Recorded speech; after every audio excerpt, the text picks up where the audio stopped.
Now a certain man was sick, named Lazarus of Bethany, the town of Mary and her sister Martha. It was Mary which anointed the Lord with ointment, and wiped his feet with her hair, whose brother Lazarus was sick. Therefore his sisters sent unto him, saying, Lord, behold, he whom thou lovest is sick. When Jesus heard that, he said, The sickness is not unto death, but for the glory of God, that the Son of God might be glorified thereby. Now Jesus loved Martha and her sister and Lazarus. And when he had heard therefore that he was sick, he abode 2 days still in the same place where he was. Then after that saith he to his disciples, Let us go into Judea again. His disciples say unto him, Master, the Jews of late sought to stone thee, and goest thou thither again? Jesus answered, Are there not 12 hours in the day? If any man walk in the day, he stumbleth not, because he seeth the light of this world. But if a man walk in the night, he stumbleth, because there is no light in him. These things said he, and after that he saith unto them, Our friend Lazarus sleepeth, but I go, that I may awake him out of sleep. Then said his disciples, Lord, if he sleep, he shall do well. Howbeit Jesus spake of his death, but they thought that he had spoken of taking of rest in sleep. Then said Jesus unto them plainly, Lazarus is dead, and I am glad for your sakes that I was not there, to the intent ye may believe. Nevertheless, let us go unto him.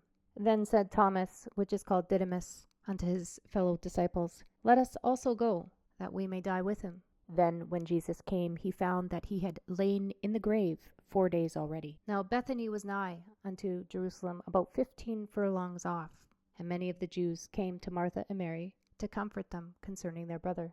Then Martha, as soon as she heard that Jesus was coming, went and met him. But Mary sat still in the house. Then said Martha unto Jesus, Lord, if thou hadst been here, my brother had not died. But I know that even now, whatsoever thou wilt ask of God, God will give it thee. Jesus saith unto her, Thy brother shall rise again. Martha saith unto him, I know that he shall rise again in the resurrection at the last day. Jesus said unto her, I am the resurrection and the life. He that believeth in me, though he were dead, yet shall he live. And whosoever liveth and believeth in me shall never die. Believeth thou this? She saith unto him, Yea, Lord, I believe that thou art the Christ, the Son of God, which should come into the world. And when she had so said, she went her way, and called Mary her sister secretly, saying, The Master is come, and calleth for thee. As soon as she heard that, she arose quickly, and came unto him. Now Jesus was not yet come into the town, but was in that place where Martha met him. The Jews then, which were with her in the house, and comforted her, when they saw Mary, that she rose up hastily, and went out, followed her, saying, She goeth unto the grave, to weep there. Then, when Mary was come where Jesus was, and saw him, she fell down at his feet, saying unto him, Lord, if thou hadst been here, my brother had not died. When Jesus therefore saw her weeping, and the Jews also weeping which came with her, he groaned in the spirit, and was troubled, and said, Where have ye laid him? They said unto him, Lord, come and see. Jesus wept. Then said the Jews, Behold, how he loved him. And some of them said, Could not this man, which opened the eyes of the blind, have caused that even this man should not have died?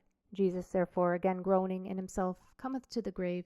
It was a cave, and a stone lay upon it. Jesus said, Take ye away the stone. Martha, the sister of him that was dead, saith unto him, Lord, by this time he stinketh, for he hath been dead 4 days. Jesus saith unto her, Said I not unto thee, that if thou wouldest believe, thou shouldest see the glory of God?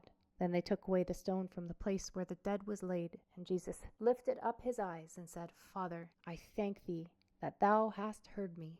And I knew that thou hearest me always, but because of the people which stand by I said it, that they may believe that thou hast sent me. And when he thus had spoken, he cried with a loud voice, Lazarus, come forth. And he that was dead came forth, bound hand and foot, with grave clothes, and his face was bound about with a napkin. Jesus saith unto them, Loose him, and let him go.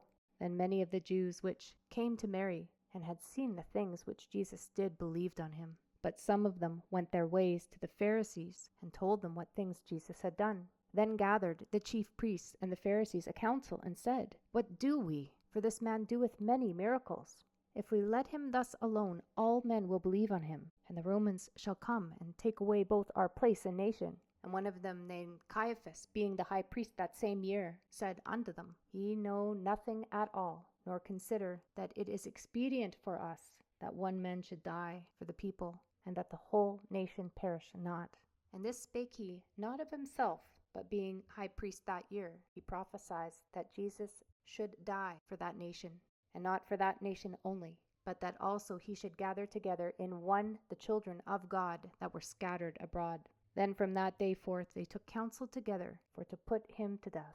Jesus therefore walked no more openly among the Jews, but went thence unto a country near to the wilderness, into a city called Ephraim, and there continued with his disciples. And the Jews' Passover was nigh at hand, and many went out of the country up to Jerusalem before the Passover to purify themselves. Then sought they for Jesus, and spake among themselves, as they stood in the temple, What think ye, that he will not come to the feast? Now both the chief priests and the Pharisees had given a commandment, that if any man knew where he were, he should show it, that they might take him.